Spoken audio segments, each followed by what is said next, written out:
საერთოდ ტვინი არის კუნთი და მას ვარჯიში ჭირდება. ყველაფერი არის გავარჯიშებადი. როცა ჩვენ რაღაც ახალს ვსწავლობთ, ჩვენს ტვინში ერთვება ძალიან საინტერესო და ღრმა პროცესები. ჩვენი ტვინის უნარი სწავლის მიმართ, რომ ისწავლოს სიცოცხლის ბოლომდე რჩება. სწავლა, მიღებული შედეგები ადამიანს ფსიქოლოგიურ საფუძველს უქმნის, რომ ამაზე დაშენდეს საკუთარი თავის მიმართ რწმენა და ეს უზრდის თვითშეფასებას. ადამიანი სწავლის დროს შედის ეგრეთ წოდებულ flow-ს მდგომარეობაში, ანუ მუღამში. ადამიანს, რომელიც ცხოვრების მუღამი აქვს, რაღაცის მუღამი აქვს, ის ცოცხალია, უფრო გონება გახსნილი იყოს. აი სწორი მიდგომა სწავლა გონება გახსნილობას უწყობს ხელს. და ადამიანი რაც უფრო გონება გახსნილია, მით უფრო შინაგანად თვითრეალიზებულია, მით უფრო მას დადებითი ემოციები აქვს, მით უფრო ადვილად წყვეტს პრობლემებს. როცა ჩვენ რაღაც ახალს ვსწავლობთ, ჩვენს ტვინში ერთვება ძალიან საინტერესო და ღრმა პროცესები. ეს გავლენას ახდენს როგორც ბიოლოგიურ მხარეზე, ასე ფსიქოლოგიურზე. ტვინში წარმოიქმნება ახალი ნეირონული კავშირები, ახალი სინაფსები, ძველები მყარდება. ჩვენი ტვინი არის ნეიროპლასტიური. ანუ ეს იმას ნიშნავს, რომ ახალი ცოდნა, ახალი გამოცდილება მის სტრუქტურას ცვლის, სტრუქტურა და ფუნქცია ეცვლება. საერთოდ ტვინი არის კუნთი და მას ვარჯიში ჭირდება. ყველაფერი არის გავარჯიშებადი, ცნობიერების დონეები და ასე შემდეგ. ეს ყველაფერი არის სწავლის პროცესი. როცა ჩვენ ვსაუბრობთ სიტყვას სწავლაზე, კიდევ ხო, უფრო რომ ჩავაღვმადე, რა სწავლა, ხო, მაინც აბსტრაქტული სიტყვა. რომ სიტყვა სწავლაში არ იგულისხმება უბრალოდ და ესეც არის დასანერგი, ასახსნელი საზოგადოებისთვის, ადამიანებისთვის, სკოლიდან შეგნების დონეზე რომ დავიდეს, რომ სწავლა უბრალოდ მარტო იმისთვის არ არის, რომ კარიერულად გაიზარდოს ადამიანი და უბრალოდ რაღაცას მიაღწიოს მატერიალურ სამყაროში, ანუ იგულისხმება უფრო ღრმა პროცესები. სწავლის დროს ადამიანი ასევე გადაფასება მიდის საკუთარი თავის, აკვირდება საკუთარ თავს, თავის რეაქციებს, თავის აზრებს, ემოციებს, სურვილებს, რეაქციებს, თავს უკეთესად სწავლობს, რომ სწავლა როგორც საშუალება კარგად გავიცნოთ ჩვენი თავი და სამყარო შევიცნოთ როგორც ასეთი. აი სწორი მიდგომა სწავლა გონება გახსნილობას უწყობს ხელს. და ადამიანი რაც უფრო გონება გახსნილია, მით უფრო შინაგანად თვითრეალიზებულია. მით უფრო მას დადებითი ემოციები აქვს, მით უფრო ადვილად წყვეტს პრობლემებს. თვითშეფასება, ანუ როგორ აფასებს ადამიანი საკუთარ თავს. ანუ რამდენად ღირსათვლის, ან უღირსად, ესეც რომ ძალიან მარტივად ვთქვა. რამდენად ჯერა რომ გამოუვა რაღაცის გაკეთება. ამაზე რა თქმა უნდა მოქმედებს. თუ ადამიანი ხედავს თავის ნაყოფს, პროგრესს მუშაობის პროცესში, სწავლის პროცესში, მას ეს თვითდაჯერებულება უფრო ეზრდება, ის უკვე ფიქრობს მე გამომივიდა, ესე იგი შემდეგაც გამომივა და ეს მოქმედებს თვითშეფასებაზე. სწავლის პროცესში ის ასევე ისახავს მიზნებს. ის სწავლობს პატარა მიზნების დასახვას, მის მიღწევას და ეს ზრდის თვით შეფასებას. ანუ ყოველი ცოდნა, სწავლა, მიღებული შედეგები ადამიანს ფსიქოლოგიურ საფუძველს უქმნის, რომ ამაზე დაშენდეს საკუთარი თავის მიმართ რწმენა და ეს უზრდის თვითშეფასებას. მთავარი ნაწილი, ესე რომ ვთქვათ, სადღაც 6 წლამდე უყალიბდება ადამიანს. და ამიტომ ეს ბავშვობის პერიოდიც ძალიან მნიშვნელოვანია იმ დროს, რამ დონეზე ჯანსაღ გარემოში იყო, რა დონეზე მხარდაჭერილი იყო და ბავშვს აქვს ასევე მოთხოვნილება, ეს მოთხოვნილებები შედის, იყოს მიღებული. სხვათა შორის არის მოთხოვნილება, არის ფასეულობა. ეს მიღებული ვიყოთ, ეგ ნორმალურია, ეს მოთხოვნილებებია, მაგრამ უფრო ცნობიერების ფორმები თუ სწავლით გაიზარდა და ადამიანი შინაგანად როცა იზრდება, ადამიანი შინაგანად ეს გადადის ფასეულობაში, მე ვიღებ სამყაროს და მიმღებლობა იზრდება. ანუ ადამიანი, ეგ არის ტრანსფორმაცია. ანუ შინაგანად ზრდასრული ადამიანი უფრო მიმღებია, უფრო ემპათია აქვს, უფრო სიყვარული აქვს, ჰარმონიისკენ მიდის, სიკეთე მოაქვს გარემოსთვის. არ არის საზიანო პირიქით, ანუ რამდენი სიკეთე მოაქვს ამ ყველაფერს. აი თუ სწორად გაითვალა, იმას უკვე გარეგანი მოტივაცია არ ჭირდება. ნახე, გარეგანი ბავშვობაში უფრო გარედან მოტივირებული არიან, მაგრამ ის თუ ყველაფერი მხარდაჭერილი იქნა და ჯანსაღად წავიდა პროცესები, მაშინ უკვე შინაგანი ჩაერთვება. აი შინაგანი პროცესში ჩაერთვება და არის შინაგანი თვით რეალიზება. თვით რეალიზება ისედაც შინაგანი პროცესია, ის იქნება მიდრეკილი თვით რეალიზებისკენ. და თვით რეალიზება ერთ-ერთი ჩვენთვის ყველაზე მთავარია ადამიანისთვის. თვით რეალიზებას თუ არ მოახდენს ადამიანი, ჩათვალე ესე ვერ იცხოვ, მაყოფილი ვერ იქნება. ყოველთვის ექნება რაღაც შინაგანი დანაკლისი. ნახე, გარეგან სამყაროში რასაც არ უნდა მიაღწიოს, რაც არ უნდა კარიერული სვლა კონდეს ადამიანს. ნებისმიერი სოციალური სტატუსი, კარიერა, რაც არ უნდა კონდეს, თუ შინაგანი თვით რეალიზება არ მოხდა, ის ვერ იქნება კმაყოფილი, ბედნიერი და ჰარმონიული. სწავლა ერთგვარი დაძაბულობაცაა. თავიდან ერთგვარ დაძაბულობასაც იწვევს ადამიანს გააჩნია და მას მჭირდება მხარდამჭერი გარემო, რაც აუცილებელი არის და ყველას აქვს თავისი ტემპი განვითარების, რომ ის ხვებს არ ედრებოდეს და ასე შემდეგ. დამოკიდებულია მის ემოციურ ჯანმრთელობაზეც. ახლა პირდაპირ რომ მივაბად მთელი პროცესი ბავშვობიდან, ხო? ჩვენ რომ საუბრობთ სწავლაზე, გააჩნია ბავშვის ზრდასრული მდგომარეობა და ასე შემდეგ. რა თქმა უნდა, სწავლა ცვლის ადამიანს და ძალიან საინტერესო პროცესია. თუ ბავშვი იზრდებოდა ჯანსაღ ემოციურ ატმოსფეროში, მას არ ეგრძალებოდა საბაზისო ემოციები, ჩვენ გვაქვს საბაზისო ემოციები. აქედან თუ რომელიმე აეგრძალა ადამიანს, ამის გამოხატვა, მას პრობლემები აქვს და შემდეგ ზრდასრულ ცხოვრებაშიც და ყველა სფეროში უჩნდება პრობლემა. ამიტომ აქ ყველაფერია ჩართული, ოჯახი, მშობლები, გარემო, რომელიც ახდა მისი გამოცდილება და ასე შემდეგ. და სწორედ რომ ეს თვითშეფასება აიმაღლოს, გაიმყაროს, ჭირდება სწორი მიდგომა, ხო? ჩვენ სხვადასხვანაირები ვართ, სწორი მიდგომა. ტემპის, სწავლის, ზოგს ერთი აქვს, ზოგს მეორე აქვს. თამაში მხარდაჭერა და ერთი არის ემოციურ ჯანმრთელობაში იგულისხმება. ბრაზი, სევდა, სიხარული შიში არ აეგრძალოს. ანუ მას კონდეს ამის გამოხატვის საშუალება. ნახე, თუ მას ეგრძალება ეს და მარტო გარედან დათრგუნულია, ანუ დაეთრგუნა, ემოციების გამოხატვა უჭირს. ის იკეტება საკუთარ თავში და მას უკვე ის დამოკიდებული იქნება გარეგან უდმივ მოტივაციებზე. ანუ შინაგანად რაღაც აკლია. აქედან მოდის სწორედ მიჯაჭვულობები, ხშირად დამოკიდებულებები, არაჯანსაღი გამოვლინებები. ანუ ადამიანი ვერ იზრდება შინაგანად. ჩვენ გვაქვს ორი ასაკი. ერთი არის ბიოლოგიური ასაკი, პასპორტში რაც გვაქვს და ფსიქოლოგიური ასაკი. ფსიქოლოგიური ასაკი დაბალია ყოველთვის. ამიტომ, აქ ბევრი ნიუანსია ყველაფერში. და მშობლების ჩართულობაც, ხო, ჯერ მშობლებზე დიდი რაღაცაა და ბევრი რამაა დამოკიდებული. თვითონ მშობლების განწყობა. თუ ოჯახში მშობლებს არ აქვთ ერთმანეთთან კარგი ურთიერთობა, ეს უკვე არის ბავშვისთვის დაძაბულობა და სტრესი. და ამ დაძაბულ სტრესს გარემოში მას გაუჭირდება ერთადერთი გარეგანი წნეხით შეიძლება რაღაცები აკეთოს, მაგრამ ის უკვე დათრგუნულია.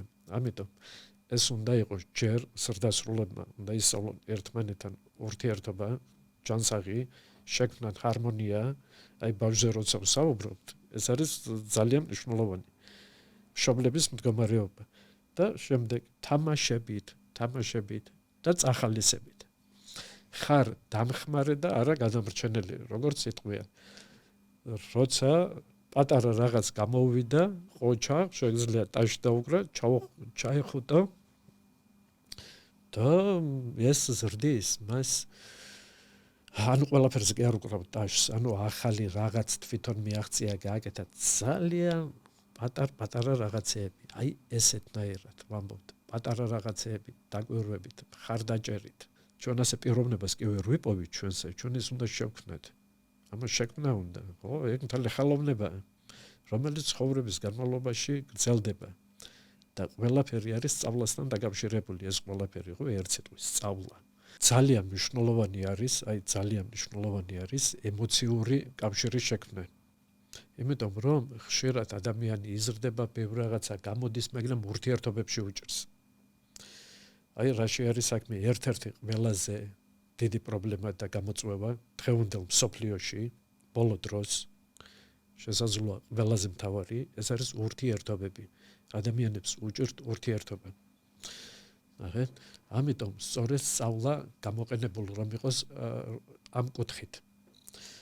და ამისთვის საჭიროა ისევ ემოციური ჯანმრთელობა, ანუ ღრმა ემოციური კავშირების შექმნა.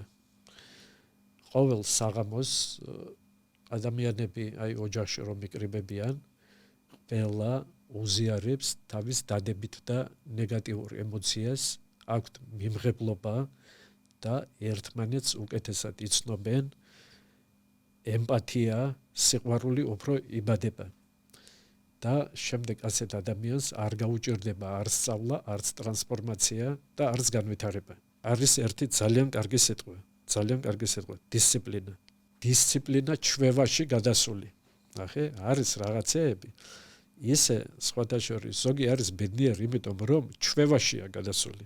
სად ყველაფერი შეგვიძლია ჩვევის დონემდე დავიყვანოთ. ზოგიერთი იმიტომ წუწუნებს და უბედურია, რომ აი ჩვევა აქვს. ადამიანი მიჩვეულია წუწუნს და შემდეგ რაც არ უნდა პირობები შეუქმნა, თვითონაც რომ უნდა დაუკეთესი, ის გააგრძელებს წუწუნს. რატო? ჩვევაში აქვს უბრალოდ და არ შეუძლია, ცვლილება არ შეუძლია. ცვლილება იმიტომ არ შეუძლია, რომ არ აქვს ეს უნარი და კუნთი განვითარებული. ამიტომ კარგია ბავშვებიდან განვითარდეს ეს კუნთი. რომ ამ მოღამში იყოს ცხოვრების და დისციპლინა, რომელიც მას გამოუმუშავებს ჯანსაღ ჩვევებს. ჯანსაღი ჩვევების დანერგვა ცხოვრებაში, დისციპლინა და დანარჩენი უკვე რომ ადამიანი რაც ეხმარება მას ფიზიკურად კარგად იყოს, ფსიქიკურად კარგად იყოს, ემოციურად კარგად იყოს, უკვე ჩვევაშიც გადასული აქვს და ჩვეულებრივად ცხოვრობს რა, მიყვება ამ დინებას. პირდაპირ კონკრეტულად ასაგზე რომ ვთქვათ, ბევრსაც აინტერესებს ალბათ ესეც მოიაზრება, რომ ახლა გვიანია სწავლა, არ არის გვიანი მთელი ცხოვრება და მოდი ეს პირდაპირ ვეთქვი, გვიანი სწავლა არასდროს არ არის, ჩვენი ტვინის უნარი სწავლის მიმართ, რომ ისწავლოს სიცოცხლის ბოლომდე რჩება. ადამიანს ეს ყველა კვლევა ამას ადასტურებს. ცხოვრების ბოლომდე, სიცოცხლის ბოლომდე ადამიანს შეუძლია სწავლა. და არა მარტო შეუძლია, ეს ძალიან მნიშვნელოვანია. ადამიანი უკვე 35 წლის გახდა, თუ გახდა, მას უკვე აქვს თავისი გარკვეული გამოცდილება, ხო? თავისი ცხოვრებისეული ბაგაჟი, რომელიც თავისი თვით შეფასება და ასე შემდეგ. ზოგს ან სწავლა უნდა გააგრძელოს, ზოგს საერთოდ არ უსწავლია, არის ესეთი ვარიანტი, ხო? საერთოდ სწავლის გამოცდილება არ აქვს, ფიქრობს, უკვე ალბათ ჩემთვის გვიანია, რა დროსაა, ზოგჯერ დროს აბრალებენ. ანუ ხელშემშლელი ფაქტორები შეიძლება აქ იყოს პრინციპში. სწორედ ცხოვრებისეული გამოცდილებები, ნეგატიური, გარკვეული, რომელიც ადამიანს აქვს, ასევე უკვე ნელ-ნელა უყალიბდება წარმოდგენა თავის თავზე, გარკვეული და სწავლას უფრო უფრთხიან, იმიტომ რომ ამ თვით შეფასებას, რომელიც განუვითარდა და იქ სახე და ჩარჩო, რომელიც თავის თავზე წარმოდგენა აქვს, ამის დაცვას იწყებენ. ანუ რეალურად ეგოს თემა, ეგო უშლით ხელს და რაღაცას იცავენ. შიში ახლის მიღების. შიში რომ არ გამოჩნდნენ უმეცრები, რომ რაღაც არ იციან. სწავლა ყოველთვის უკავშირდება ახლის გაგებას. ხო? და ის რომ რაღაც არ იცის, ვიღაცამ უნდა ასწავლოს, ასე შემდეგ, ან ისი არ გამოუვიდეს რამე, ჩაფლავდეს, მარცხი განიცადოს, ანუ ბევრი რაღაცა უშლის ადამიანს ხელს. სწორედ მეტომ ვამბობ, სწორი მიდგომა და გარემო. მაგრამ ნებისმიერ ადამიანს შემიძლია ურჩიო. ფაქტია, გატესტილია ამის მე ძალიან ბევრი მაგალითი მყავს და ასე შემდეგ. წარმოუდგენელ შედეგებს აღწევენ. არა მარტო 35, 45, 55 და ზემოთაც ავიღოთ. თუ გინდა ადამიანები, რომლებიც ახალ პროფესიებს იძენდნენ და არა მარტო იძენდნენ, ერთ-ერთი საუკეთესოები ხდებოდნენ. მაგრამ ეგ ყველაფერი იწყება, რითი იწყება? პირველი ნაბიჯით, პატარა ნაბიჯით. აი დასაწყისში ძალიან მნიშვნელოვანი არის პატარა მიზნები, აი როცა ადამიანი ისახავს მიზანს, ხო? მას აღწევს თუნდაც სულ მცირე ჩვენი ტვინი გამოიმუშავებს ნეირომედიატორს დოპამინს, ძალიან ცნობილი ისაა, ხო? ჰორმონი ეგრეთ წოდებული. ეს გამომუშავდება, ამას ხშირად აკავშირებენ სიამოვნებასთან, მაგრამ მისი უფრო მთავარი ფუნქცია არის მოლოდინის და мотиваციის მართვა. სინამდვილეში ამ დოპამინის და უფრო სიამოვნების იმით იცნობენ, ხო, როგორც ასეთ, ყველაფერი ურთიერთკავშირშია. ანუ ადამიანი უკვე რომ იწყებს ახლის შეცვლას, ახალ პროცესზე ერთვება. ამ დროს უკვე დოპამინი გამომუშავდება, რომ რაღაც მოლოდინი აქვს, რომ რაღაც შეიცვლება და მით უმეტეს თუ დაემატა პატარა გამოცდილება, პატარა გამარჯვება, ეს პატარა ნაბიჯები ხარდაჭერილია, ტვინი აჯილდოებს ადამიანს, ანუ უფრო მეტი დოპამინი და იკვრება წრე. ახალი შეცნობა, დოპამინის გამომუშავება, мотиваციის მიღება, ანუ გამომუშავებული დოპამინი мотиваციას უქმნის ადამიანს და мотиваცია უბიძგებს, რომ ისევ გააგრძელოს ქმედება. პატარა მიზნების დასახვა დიდი რაღაც თუ არის, კიდე აი დიდთან დატაკება უჭირთ. ხშირად ეს ამას რა შეისწავლის, როგორ აი სხვებმა თალი ცხოვრება ისწავლეს, მე ხო როდის გამომივა, ეგ ხომ რთულია. შინაგანი ნარატივის შეცვლა საჭირო. ანუ იმ ისტორიის, რასაც ადამიანები უყვებიან თავის თავს, მაგრამ ეგ რეალობა არა, როგორც ასეთი ფუნდამენტური. ერთი ისტორია, რაც გაქვს შენი რწმუნებულებით. ამის შეცვლა შეიძლება, ყველაფრის შეცვლა შეიძლება. ნახეთ. და ის დიდი შეგვიძლია დავყოთ პატარა ნაბიჯებად. ხო? 1000 კილომეტრიანი მანძილი პირველი ნაბიჯით, ისა რა ქვია, უახლოვდებით, ხო? იწყება პირველი ნაბიჯით, ერთი ნაბიჯით იწყება. ხშირად დაშვებული შეცდომები არის, რომ უცებ დაეტაკებიან რაღაცას ადამიანები, აი უცებ უნდათ. საერთოდ ეს მოუთმენლობა ასევე ახასიათებს, რაც ასევე ემოციური სიჯანსაღის გამოვლინება. ხო, თვითონ ადამიანსაც გააჩნია მისი რა დონეზე ჯანსაღია და არა მენტალურად, ემოციურად და ასე შემდეგ. თუმცა ყველას დაეხმარება სწორი მიდგომით. ბევრი იმედგაცრუებას იღებს იმით, რომ უცებ უნდა. უცებ არა, პატარა ნაბიჯები და დანარჩენი მერე მიყვება მისით. წარმატების დღიურის წარმოება, დღის გეგმის წარმოება, ეგ მნიშვნელოვანია, წარმატების დღიურის, სადაც ადამიანს შეუძლია ჩაწეროს ძალიან პატარა წარმატებები. ეს კი არა, რომ რაღაც გრანდა არა, პატარა, რაც შეიძლება უნიშნელო ჩანს, მაგრამ ის წარმატებაა. ანუ ფოკუსის გასწორება საჭირო. ნახეთ, ნებისმიერ ადამიანის ცხოვრებაში არ არის ესე მარტო ყველაფერი ცუდია. ცუდი ხდება, კარგი არაფერი არ ხდება, ხო?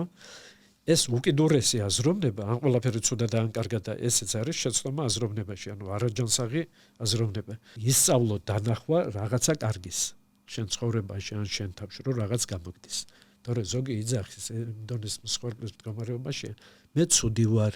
ეს არის, ხო? მე არ გამომდის, მე არ გამომივა. ანუ ეს კატეგორიულად მოჭრულად. ამ დროს რო დააკვირდე, მას რაღაცეები გამოდის, რაღაცას აკეთებს, ხო? შეიძლება ასეთი გრანდიოზულს არა, მაგრამ რაღაცეები გამოდის, როგორ არ გამოდის და როგორ არ აკეთებს. და ამისი დაფასება და ძალიან მნიშვნელოვანი. უმნიშვნელოვანესი მადლიერების დანერგვა. ეს არის უმნიშვნელოვანესი. ნახე, მადლიერების დროს ცნობიერება არის მაღალ საფეხურზე.